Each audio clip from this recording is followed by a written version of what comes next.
Chapter 11. Test of Time. There was a connection. It took more than a week, and the feeling was very faint, but he could finally sense a connection between himself, the river turtle, and the willow tree. What's more, once the connection formed, he could feel it strengthening rapidly with every passing day. Marcus experimented with the new sensation every single day, whenever he had some free time. It was a curious thing, this connection. He could not look into the mind of the turtle and read its thoughts, nor could he tap into its senses and see through its eyes. He could sense the state of its soul, which gave him insights into its current emotional state and how healthy it was at the moment. But that was all. It could be because it was just an animal, or because the connection was not yet strong enough. But his gut told him no. Soul seeds and their link to him were a new experience, but he had tried hundreds of different spells over the years and had developed something of an instinct when judging new ones. He could guess pretty reliably what their limitations and restrictions were, even after just trying them. And that experience told him that the link between him and his two test dummies was fundamentally limited. He would never be able to use the connection to spy on their minds, seize control over their bodies, or spiritually attack them. But he could use other spells that specifically did those things, using the connection as a conduit, one that allowed him to completely ignore distance restrictions. He tested that by casting a number of trivial, harmless spells on the turtle through the connection. He was pretty sure they worked, since he could feel the turtle's soul quivering slightly as it freaked out over what was happening to it, but it was admittedly hard to tell if they worked exactly as intended without being there to witness it in person. He strongly suspected that spells cast through this connection also bypassed most forms of defensive magic as well, but since neither the turtle nor the willow had any defenses, he was unable to test that. All in all, these experiments did not exactly put Marcus's mind at ease regarding what Sacred Oak could do to him. He was sure there was more to the connection than just being a spell conduit, but even if it was just that, that was still extremely dangerous. The tree had thousands of spells in its arsenal. Though, would such spells be somehow undetectable just because they were cast through his connection with the Sacred Oak? The answer was almost certainly no. At least, Marcus couldn't think of any reason why this would be the case. He couldn't detect the soul seed because it had become a part of his soul by now, and presumably didn't even exist as a separate entity from him. But if Sacred Oak ever cast a spell of any kind on him, he would likely detect it immediately, even if he couldn't stop it from happening. Marcus couldn't recall a situation where a spell had ever suddenly appeared on him out of nowhere. He would have definitely remembered such an incident vividly, especially if it had kept happening periodically. Didn't that mean that Sacred Oak hadn't used their connection to cast anything on him? But then how was it getting anything out of him? The tree said it learned everything Marcus learned. Marcus wasn't learning everything the river turtle was learning, and he doubted he would once the connection between them solidified either. There was something he was missing here. He could talk to the tree again, but he wanted to get answers on his own if possible. It was too early to give up and beg for guidance. He also tried to map his own connection to the Sacred Oak, using what he had learned from the willow and the turtle, but he couldn't even find the connection, much less follow it back to the source. That said, he had fully expected things to be this way, so this didn't frustrate him. If the connection was that simple, Marcus would have already detected it long ago. Overall, he was pleased by his progress on that front. What he was less pleased about was the rest of his week, which consisted of going from one meeting to another to talk to people who clearly didn't like him very much. It wasn't like all these fellow elders and Great Sea officials had some important issue they had to discuss with Marcus. They mostly just wanted to get a handle on his personality and opinions after his return from exile. Marcus understood why this was important. You had to make sure your powerful spirit adepts hadn't gone crazy or decided they hated you during their long absence, because then you had a situation on your hands. But it was still a giant waste of his time, and he resented them for it. He didn't intend to stay on Adria or be active in Great Sea politics. So many of their questions were pointless and exhausting, especially since many of them had similar concerns, yet didn't talk to each other before speaking to him, making him repeat himself many, many times. That said, the people he spoke to were more respectful than he had expected them to be.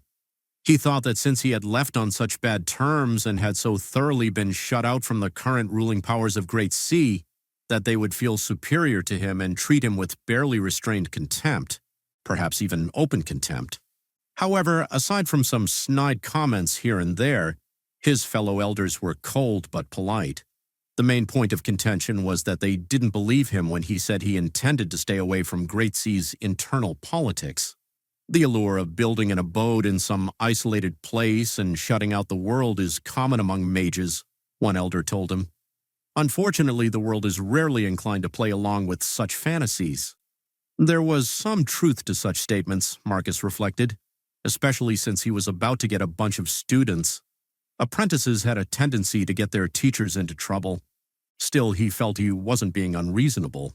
In a way, he had the support of Academy leadership in his resolution to stay away, since Gaius surely didn't want him gaining political power either.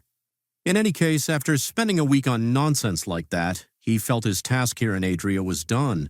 He had soothed the fears of his fellow elders, and it was unlikely the Academy would take a unified, hostile stance towards him, which was all he really wanted. It was time to leave.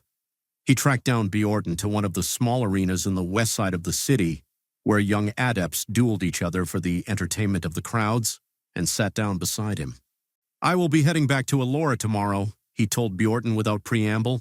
"There is no need to ferry me back. I just wanted to let you know I'm leaving." "Humph," Bjorn responded. Marcus wished he could say he knew his old friend long enough to interpret that undecipherable grunt. But the truth was he had no idea what that was supposed to mean. It didn't seem like an angry grunt, at least. "Please talk to me like a normal person, Bjorn," Marcus complained. "I'm watching the fight," Bjorn told him, his eyes fixated at the two mages fighting in the arena below. "Wait until the intermission, at least." Marcus focused on the fight in the arena, trying to see what had so captured Bjorn's attention. He couldn't see it. It was just two rank 1 mages hurling elemental projectiles clumsily at each other.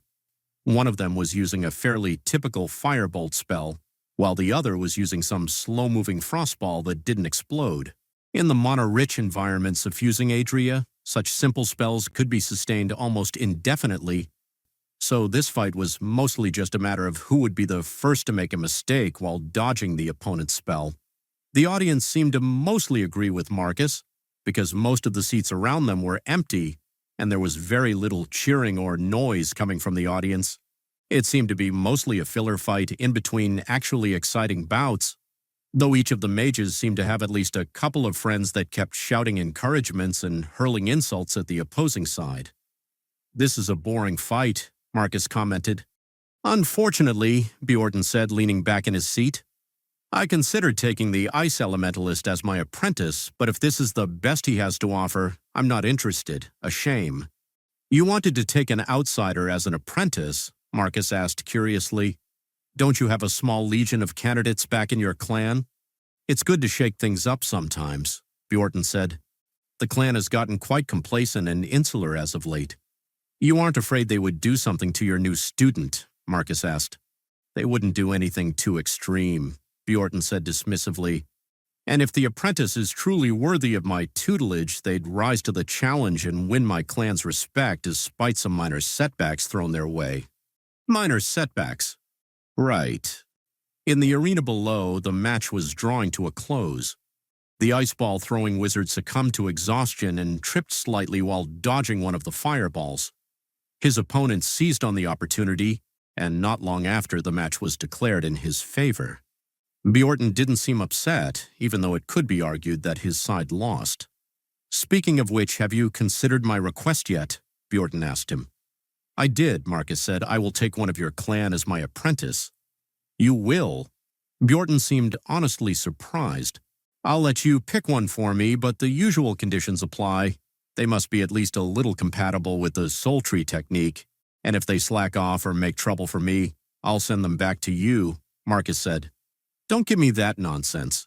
If they slack off or make trouble, just hit them until they learn their lesson," Bjorn told him. "Our clan doesn't tolerate slackers and troublemakers. They should already know better." Marcus resisted the urge to rub his forehead. Teachers using physical violence to enforce discipline was quite normal in the academy, But Marcus was of the opinion that beatings were not a good motivational tool. No matter. Bjorton was a good friend and Marcus trusted his judgment. The rumors about mountain tribes being a bunch of fur-clad savages with a might makes right mentality were just prejudiced exaggerations. Surely the man wouldn't send him a bunch of little menaces that only respected threats of immediate violence to keep them behaved. Surely. Anyway, what about Publius and Fabius? Are you also taking their children as students? Bjorton asked after a second or so. Well, grandchild in the case of Publius, but you know what I mean. No, Marcus said, shaking his head. I met with them privately, and after speaking to the children they wanted me to teach, I told them no. They were disappointed, but not too much. There was a lot of disinformation floating around regarding how hard it was to become a mage or other adept. Some people claimed one had to be blessed by the heavens upon birth or carry a prestigious bloodline. Others claimed that every single person could become an excellent adept if only they could find a foundational technique perfectly suited for them. What was indisputable was that there were far more children capable of becoming a mage or a warrior than there were resources available to support them and skilled teachers willing to take them under their wing, meaning there was a huge glut of candidates, and mages who took on apprentices could afford to be picky about it. Publius and Fabius probably never actually expected Marcus to agree to their requests. If they could secure a powerful mage as a teacher for their relatives, great. If not, well, it didn't hurt to ask. What was the issue? Bjorton asked curiously. Did they exaggerate how good they were or what? They definitely exaggerated how good they are. You know how it is, Marcus said. Parents always thought their children were way better than they actually were. That isn't an issue. Most of my students will come from the orphanage, and their talents will likely be nothing special. A lot of powerful mages like Marcus refused to accept students that didn't have something special going for them, a bloodline ability, a prestigious family line, a suitable elemental affinity, an amazing compatibility for their foundational technique, or an incredibly high talent for magic in general. Exceptions were made for children of friends and relatives, but it was otherwise agreed that a person needed to be something quite special to attract the attention of a spirit-rank mage. However, Marcus didn't intend to be that picky. Great talents were hard to find, and he didn't want to spend years and years searching for just the right student to impart his teachings to. Even if Publius's and Fabius's relatives had mediocre potential, Marcus would not turn them away just because of that. The problem was in their attitude. Publius's granddaughter is decently talented, not as much as Publius had praised her, but enough that she'll probably secure herself a spot in the Great Sea Academy in a few years. However, she is clearly a very sheltered girl who just wants to hang out with her friends and enjoy life in a big city like Adria. I don't think she cares too much about becoming a mage.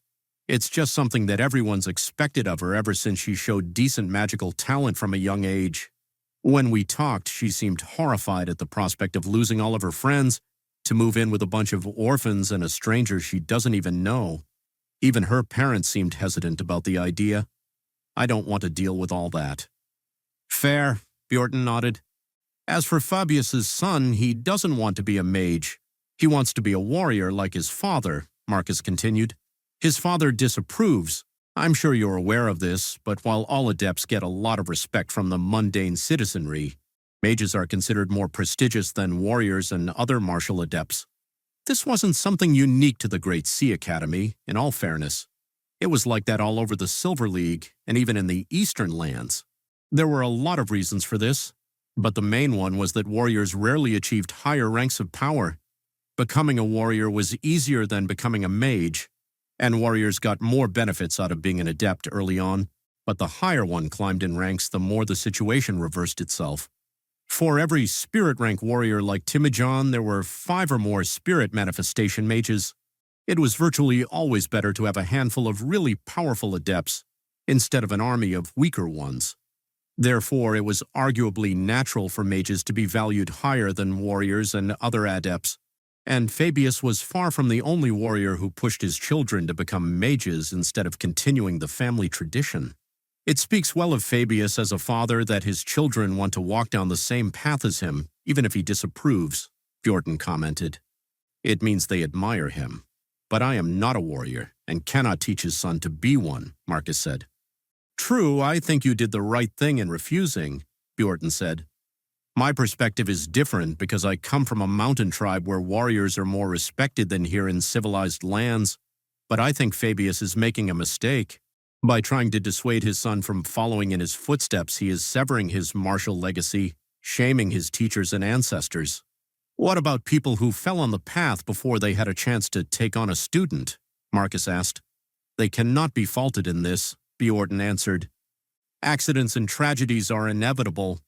Hopefully they have brothers and sisters who will continue their legacy in their stead. Otherwise, it is the fault of their teachers for not passing on the techniques and spells to enough people to continue the legacy, in spite of hardships on the horizon. Marcus didn't say anything to that. It was hardly the first time Marcus had heard such opinions, yet he knew there were legacies being lost around them every single year. The competition for space and resources was fierce, and there were many casualties. Many of these legacies were just variations of existing ones, so arguably it was not a big loss, but still. When Marcus was young, his teachers had told him that history was a constant state of decline. Every generation was worse than the previous one, less glorious and more steeped in corruption and sin. Marcus didn't really take that to heart then or now, but he couldn't help but idly wonder whether the number of legacies in the world was increasing or decreasing each day. Oh yes, Bjorton suddenly said, breaking him out of his musings. I did what you asked and looked around for a place you could build your school on. I think I found a perfect place. It's a tiny academy on the northern edge of Allura that has fallen on hard times recently. They were all but destroyed during the Second Academy War, and the last two remaining mages have been looking to sell the place. I understand the place is in bad condition, and there are no significant resources nearby, but you said that didn't matter to you. Bjorton had never actually set foot on the place personally, but he did show him a bunch of crude drawings and pointed at the spot on the map where the academy was located. It did look good. On paper, at least. I am not paying anything until I visit the place in person to confirm this place is actually what the owners claim it is, Marcus said. But it does look perfect at first glance. What is it with the name, though? Amethyst Academy. Adept organizations had all kinds of weird names, but usually these names weren't nonsense. They hinted at the kind of magic the academy focused on. A name like Amethyst Academy would suggest they dabble in gem magic, but Marcus knew for a fact that only one academy practiced gem magic to any significant degree, that being Crystal Mountain. They guarded those spells very jealously. You can change the name to something else, Bjorton said. You're buying the land and the building, not their legacy. The current owners understand this is the end of the line for their school. They don't expect buyers to continue their traditions. That wasn't what Marcus was worried about, but he decided not to pursue the topic with Bjorton. It was probably nothing. Marcus returned to Allura, this time relying on his own flight capabilities instead of a griffin or some other magical beasts. His first stop was at the Great Tree Academy, where he asked Titus for a favor in investigating possible sites for school, including the failing Amethyst Academy that Bjorton mentioned. While the Great Tree Academy wasn't a major power, Allura was their home ground, and they surely had a lot of insight into what made for a good location for a base of operations. He still intended to check up every place personally to see if it suited his tastes, but he needed some way to narrow down the selection. Titus was very accommodating to his request, even suggesting some more places himself. He then went to the orphanage and told Pliny that he would stay there for a couple of days while he waited for Titus to report back to him about the places he mentioned. Officially, he was just resting. Unofficially, he was observing the children of the orphanage as they went about their day and interacted with one another. He did that both by walking around in the open, seeing how they reacted to his presence, and by using invisible eyes and rock beetles to spy on them when they thought no one was looking. One day he quietly sat in the back of the room during their history lessons with Pliny. The next day he helped Pliny fix up the walls of the orphanage with his earth magic. And on the third day he left to explore the nearby forest and returned in the evening with a whole boar to roast over the fire for everyone's enjoyment. The children didn't initially know what to make of all this, but some of them already thought he was looking for a student even during his first visit here, and it wasn't long before they all reached a consensus that this was definitely what was happening. They had no real proof of this, they just repeated this idea between one another until they were all convinced it had to be true. Amusingly, they were convinced only one lucky child would have the honor to be chosen. Less amusingly, this generation of orphans was quite friendly with the children in the nearby Willow Hill village, and Marcus got to observe firsthand how quickly and efficiently rumors spread from the orphanage, first from the orphans to village children, then from said children to their parents, then to the neighboring villages, and beyond. No wonder the rumor of his searching for a student spread so far after his first visit. "Cricket seems to be doing well," Marcus remarked to Pliny one evening. Marcus had spoken to the girl not long after arriving to see how she was faring. She admitted to him that she had gotten into a fight with one of the girls on her second day at the orphanage, but she refused to say over what. She liked the orphanage, she said, but she didn't like that Pliny was stopping her from exploring the forest around the orphanage on her own. "She's a hard-working girl," Pliny told him. "Likes gardening, which is rare. Unfortunately, her reading and writing skills are terrible, and her interest in history is about the same as yours was when you were her age." "I developed an appreciation for history as I aged," Marcus told him. "And speaking of which, did you ever hear anything about grandfather trees, elves of the Silver Aeon, or our world being named Chaoswood?"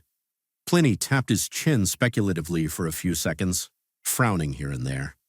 "I did hear a bit about the ancient empire of the Silver Aeon," Pliny remarked finally. "Are they from the time of the first abyssal incursion?" Marcus asked. "No, far earlier than that," Pliny shook his head. "They were a truly ancient state.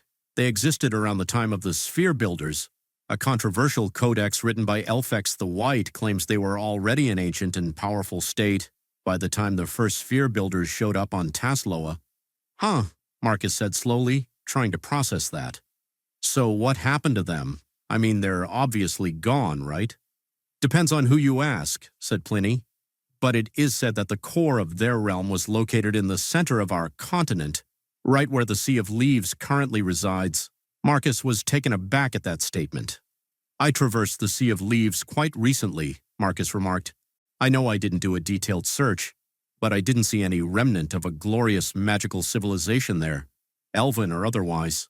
"You aren't the first one to make that observation," Pliny told him. "It is for this reason that some historians argue against their existence, claiming them to be a mere myth.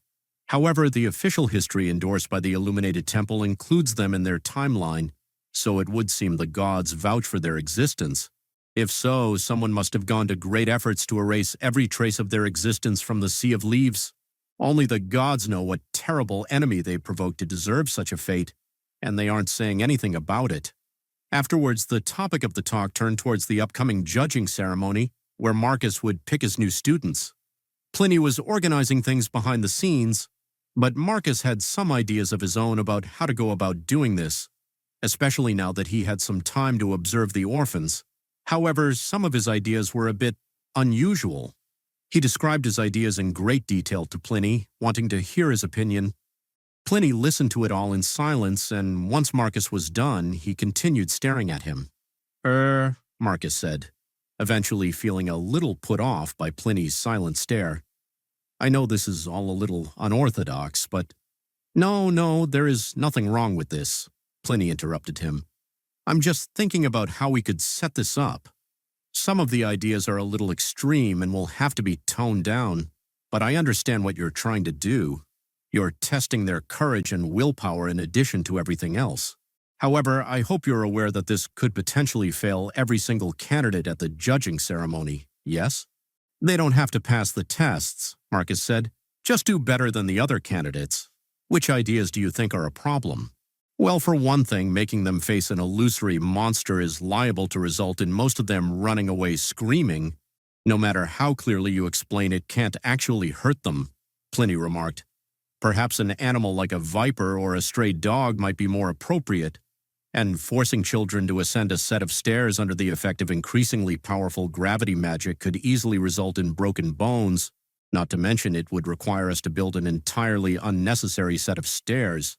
A simple strip of flat ground should be enough of a challenge, and so it went."